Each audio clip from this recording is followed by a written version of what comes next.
So what's the most difficult thing about it, other than the excruciating physical agony? Like, is it that you mentioned earlier about wishing you could do things with the kids that you were once able to do? Yeah, Is it not knowing if it's going to go away. So I hope that it will.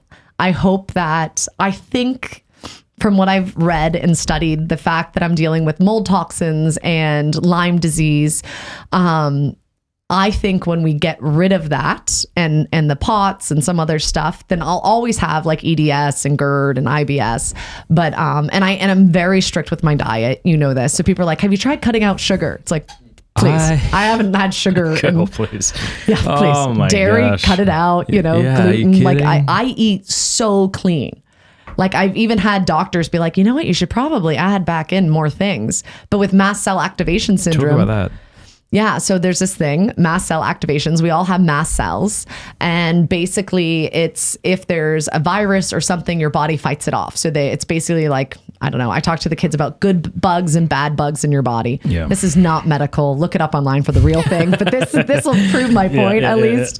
But basically your body goes into overdrive and it's fighting. And it's like, okay, I'm going to fight off whatever the sickness is.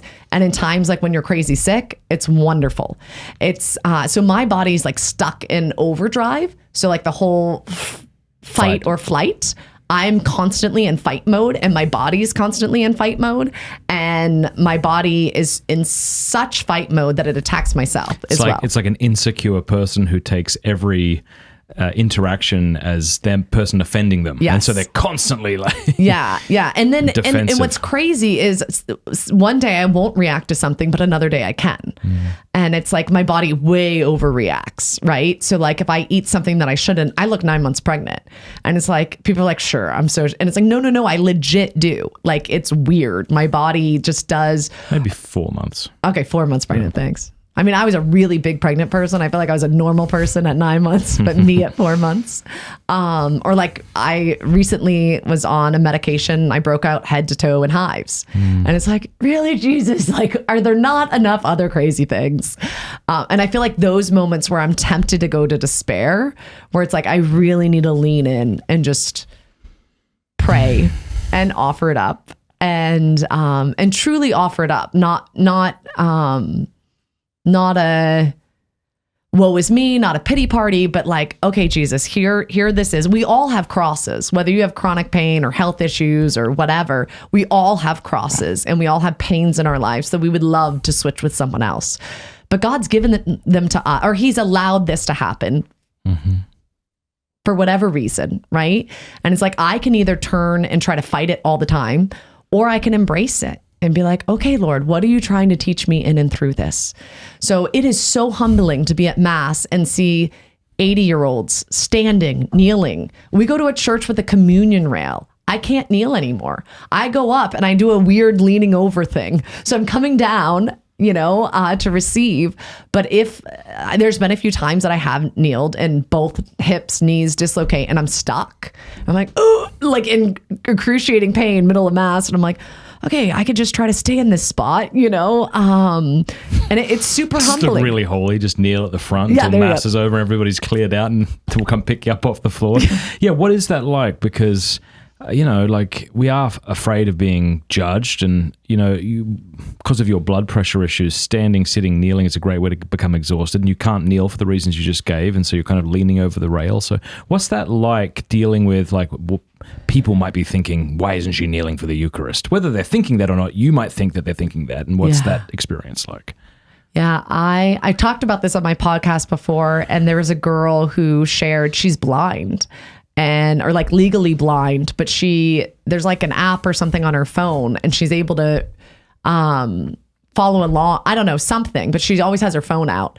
Or maybe she was deaf. Deaf makes more sense. She was deaf. Sorry, I'm getting it mixed up. She was deaf and always has her phone out to follow along. I see. And to do the readings and everything because she can't hear what's going on in the front. And she's like, I feel like people are looking at me and judging me. And she's like, in the beginning, it upset me. And I think for me too, in the beginning, I was like, oh gosh. And then I'm like, you know what? No, like that's on them.